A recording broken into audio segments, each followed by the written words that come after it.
Hello friends, good morning. जैसे कि हमारा चैनल स्टोरी टेलिंग का है और मैं आपको इस चैनल के माध्यम से कुछ पुरानी और अच्छी स्टोरीज़ आप लोगों के सामने रखना चाहूँगा। आज मैं भृगु संगीता की एक स्टोरी आप लोगों को बताता हूँ, जो कि ज्योतिष पर है। एक बार एक नगर में नगर सेठ रहता था और उसके ना कोई वो काफ़ी धनी और काफ़ी पैसे वाला और काफ़ी प्रभुत्व वाला था, पर उसके कोई बच्चा नहीं था। वो इस बात से परेशान था, तो उनको पता लगा कोई ज्योतिष हैं वहाँ पर। एक प्रकांड ज्योतिष थे, आप उनसे जाके मिलिए, कोई प्रकांड पंडित। वो नगर सेठ उनसे मिलने के लिए गया। उन्होंने जो ज्योतिष थे उन्होंने उनकी कुंडली देखी और उनको बोला कि भाई कुछ समय बाद आपको एक बहुत प्रतिभाशाली पुत्र रत्न की प्राप्ति होगी, तो और जल्दी ही, और जैसे ही वो पुत्र आपको होगा तो आप मुझे बुलाना, तो मैं उसकी कुंडली भी मैं ही बनाऊंगा। जैसा कि ब्राह्मण ने बताया, थोड़े समय बाद नगर सेठ की वाइफ प्रेग्नेंट हुई और धीरे धीरे समय बीतता गया। तो नगर सेठ को एक दिन ज्योतिष ने बुलाया और उन्होंने बोला कि जो भी आपकी जिस दिन भी आपकी पत्नी को बच्चा होने वाला हो, आप कृपया मुझे अपने घर बुलाएं, क्योंकि मुझे उसके समय को नोट करना है बच्चे की। तो देखिए, पुराने समय में समय कैसे नोट होता था।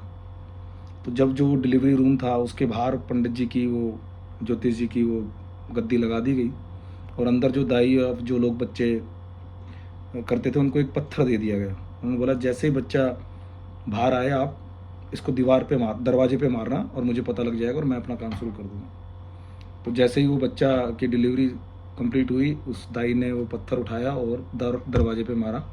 जैसे दरवाजे पे नॉक की आवाज़ हुई, बाहर ज्योतिष जी ने बच्चे की कुंडली बनाना शुरू कर दी।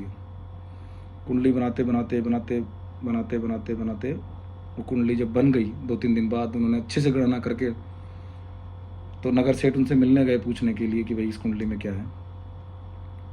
तो उन्होंने नगर सेठ को बताया कि भाई देखो, आपका बच्चा बहुत प्रतिभाशाली है और काफ़ी विद्वान ये होगा पढ़ाई लिखाई में, और इसका काफ़ी अच्छे घर में विवाह भी होगा, पर इसकी कुंडली में एक दोष है।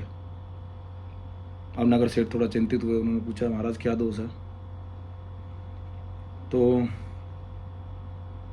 उन्होंने बोला कि भाई जिस दिन ये बच्चा अपनी पूरी शिक्षा और सब कुछ ग्रहण करके अपनी पूरी एक ख्याति प्राप्त करके वापस अपने नगर में लौटेगा, उस दिन आपकी मृत्यु होने का योग बन रहा है, उन्हीं उसी के आगमन की वजह से। अब नगर सेठ को चिंता तो हुई, पर उनको लगा चलो ये काफ़ी आगे की बात है। उन्होंने अच्छे से अपने बच्चे का लालन पालन किया, उसको बाहर शिक्षा के लिए भेजा और उस बच्चे ने काफ़ी अच्छी शिक्षा ग्रहण की, हर क्षेत्र में काफ़ी विद्वान होकर के वो लौटा। और मैं बीच में एक कहानी और है, मैं उसको नहीं सुनाना चाहता, पर उस बच्चे का विवाह एक बड़ी संपन्न और एक शायद काशी के अंदर, जब उस समय काशी एक बहुत शिक्षा का गढ़ हुआ करता था, तो काशी में जब वो पढ़ रहे थे तो वहाँ पर जो काशी नरेश थे, वहाँ के राजा के साथ, राजा की जो पुत्री थी उनके साथ उन नगर सेठ के पुत्र का विवाह हुआ।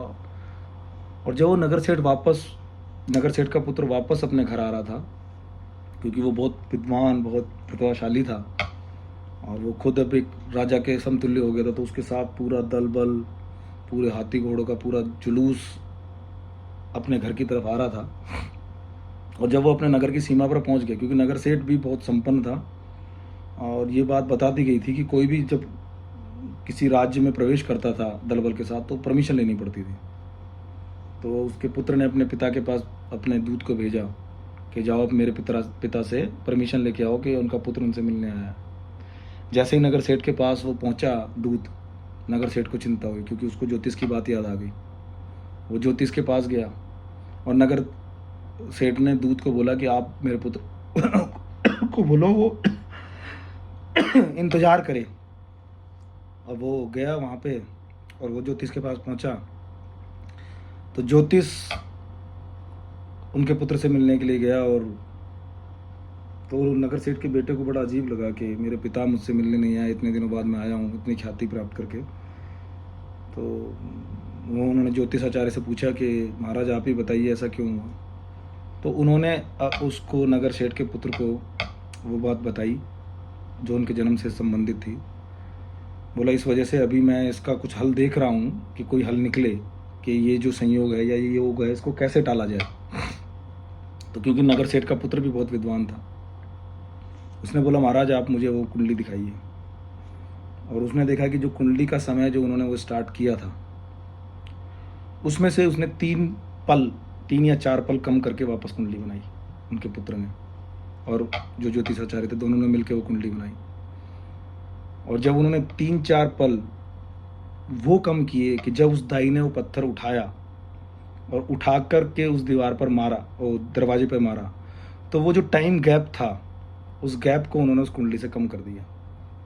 और कम करके जो 3-4 पल या जो भी उनके हिसाब से जो समय था उसको कम करके जब वो कुंडली बनाई गई तो दोस्तों वो दोस्त ख़त्म हो गया। और जैसे ही वो दोस्त ख़त्म हुआ तो नगर सेठ को बुलाया गया, बड़े सम्मान के साथ नगर सेठ ने अपने पुत्र का स्वागत किया और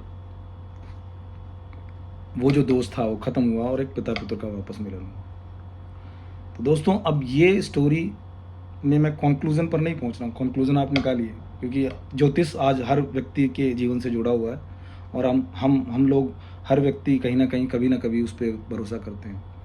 तो ये भृगु संहिता का एक चैप्टर है, मुझे उम्मीद आप लोगों को पसंद आया होगा।